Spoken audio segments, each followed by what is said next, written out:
the world today, we have very challenging times. If you ask me what are our greatest challenges, I would say increasing inequalities is a huge, huge challenge. The world is breaking up. Climate change, already as Ravi and I were discussing, we are running out of time, to be honest. The safety of the planet itself is in danger. So, these are the challenges. On the other hand, there are good news, pieces of good news, like the rise of exponential technologies, the digital world, for example, okay, which is sort of bringing dramatic changes in our life. So I would say, going forward, as a matter of fact, the emphasis is going to be on 3Ds. The first would be digitalization. Everything that can be digitalized will be digitalized. All right? Artificial intelligence, robotics, Internet of Things, 3D printing, blockchain, augmented reality, virtual reality, etc. They are going to affect our lives. So that is digitalization. The second is decarbonization. And Ravi will speak sort of more about it, because when we talk about sustainability, that word, it's all about decarbonization and the end of it. Otherwise, we will not survive. And I would say the third is democratization of access. Because when it comes to inequalities, despite inequalities, how can you create access equality? Okay? So I would say these are the three fundamentals which are actually the drivers. And as you know, already this is a VUCA word, volatile, uncertain, complex, and ambiguous. Whether it is Brexit, whether it is Trump, whether it is this, that, and the other, the way the word is getting affected. Ravi and I got to know each other after I retired as a director general from CSIR, which was a chain of 40 laboratories, came back to Pune, and he was gracious enough to ask me to join the KPIT board. KPIT is a great company, KPIT Technologies. And there we talk in terms of course, growth is life, but we believe that we must make innovation as a way of life, and innovation-led growth is the real growth. So we worked sort of together on this, and lots of thoughts that are there in the book are by our common beliefs, common understanding, and so on. The important part is when you talk about growth, what India needs is inclusive growth. Having smile on the face of 1.2 billion Indians, not just a privileged few. And we require accelerated inclusive growth. We are moving at too slow a pace, so as to say. So how do you actually do that? So we both have a divine discontent for status quo, so as to say. So the trigger, the energy in this particular book has come from that. What do we do? And then something happens in your life once in a while, which makes it the trigger. So what happened was that, as you know, Reliance is a company with which I have been associated for a long time. And I have been the chairman of the Reliance Innovation Council, which has Nobel laureates like John Marillion, Bob Grubbs, and really great thought leaders. And one is always looking at the exponential. When you talk about Reliance and growth, you talk about exponential. And I remember one of the conversations was responsible for the title of this book. So Mukesh and I were talking, and you know what Mukesh said? He said, "Doc, we must leapfrog." I said, "I don't believe in leapfrogging." So he said, "Why?" I said, "Do you know why the frog leaps? It leaps because he's afraid of the predator, the enemy. So it's a reaction. And the world average is 4.6 feet.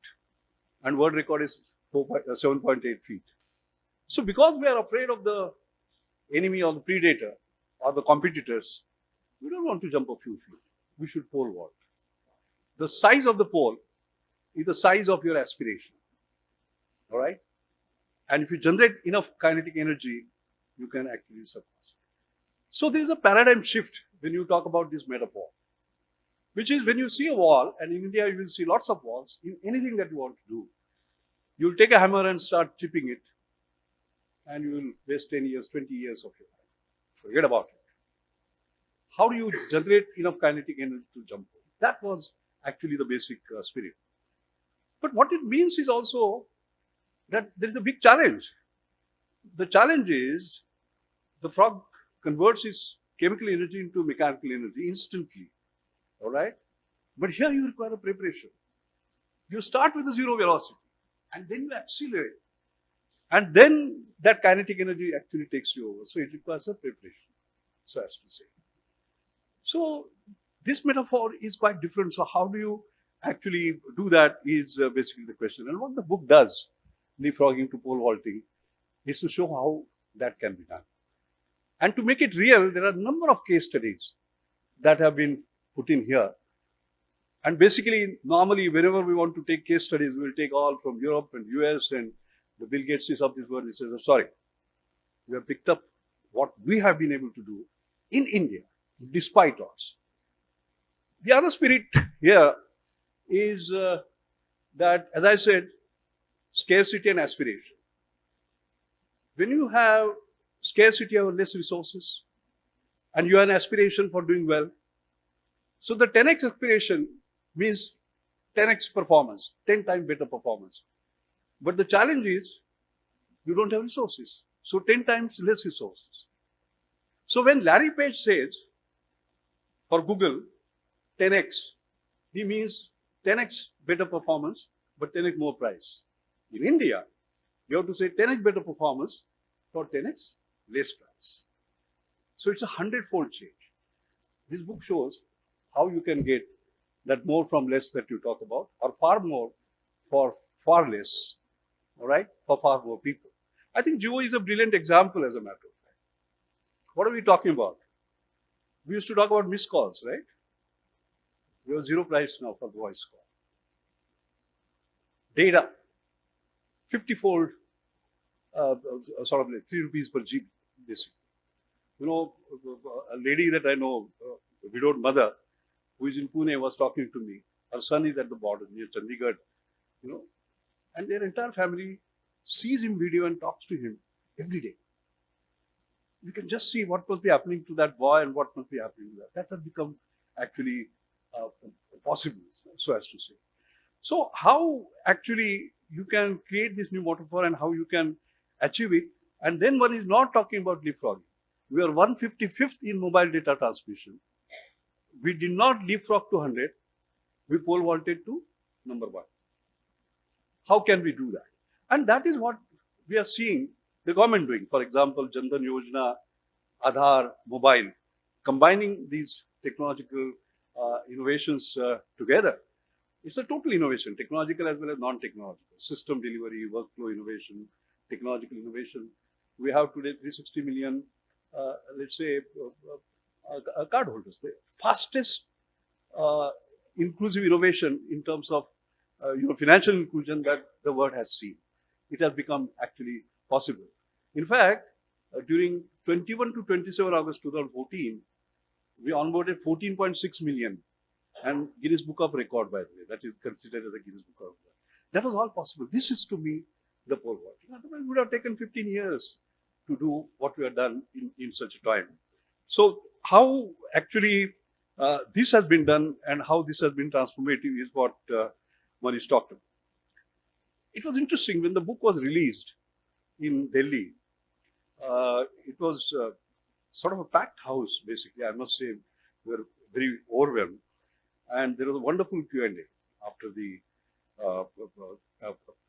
panel discussion that we had. So a couple of questions that came up. So I thought I will repeat them, basically. And because they added a lot of value to our thinking. One of the questions that came up is, when you actually pole vault, how do you make sure that you land in the right way so that you don't break your bones? So the book actually gives you a framework, in terms of innovation, by which you will assure success. And that framework is called Assure. And what is that? A is affordable. And affordable depends upon where you are in your economic pyramid, right? The second is scalable. Not benefiting 10 people or 10,000 people, 10 million people, 100 million people. And affordable and scalable goes together. That is how we have, let's say, a billion plus mobile. The third is sustainable, the word that we are using about. But sustainable in three terms. The first is economic. You can't live on subsidies. That's not a viable model. It has to be a standalone business model. The second is environmental. Anything that is not green, the society will not accept it. And the third is society, so as to say. Society must accept, like GMO, they don't accept. Nuclear, they don't accept, and so on. And the next one is, of course, the public policy change that takes place, the government's change, idea change, and so on and so forth. So despite these, how can you be immune to it? I think is very, very important.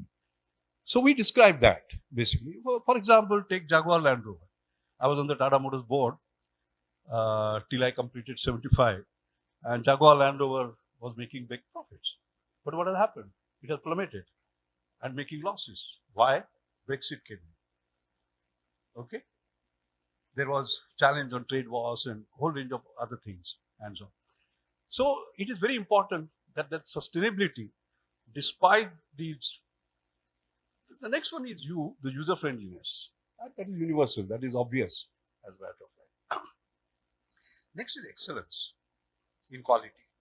Because normally affordability and excellence don't go together.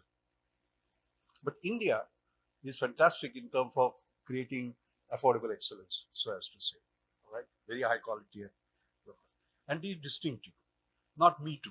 Because once again, that's why we keep on saying that the I in India must stand for not imitation, not inhibition, but innovation. Imitation doesn't give you distinctiveness. Now, what the book does, as a matter of fact, and there is a very serious chapter here, where we looked at all the cases of failure, by the way, and how, because the assured matrix was not sort of fulfilled, how there have been cases. I mean, many of you will remember Napster, free download of music, okay? And affordable, yes. You can't have anything less costly than being free. So no problem. Scalable, yes, 80 million customers. Does it exist today? It doesn't. The reason it does not exist is because the musicians said, no, you can't download my music for free. And they were closed down. BlackBerry, all of us were using at a point in time. They did not remain distinctive. When the touch came, smartphone came, etc., they were still on their keyboard. 50 million customers and gone. So we have looked at that particular matrix, and for India to advance, as a matter of fact, how do we use this assured framework in everything that we do? Whether it is education, whether it is institutions, whether it is selecting technologies, whether it is funding projects, whether it is monitoring, whether it is looking at sort of government schemes and so on and so forth.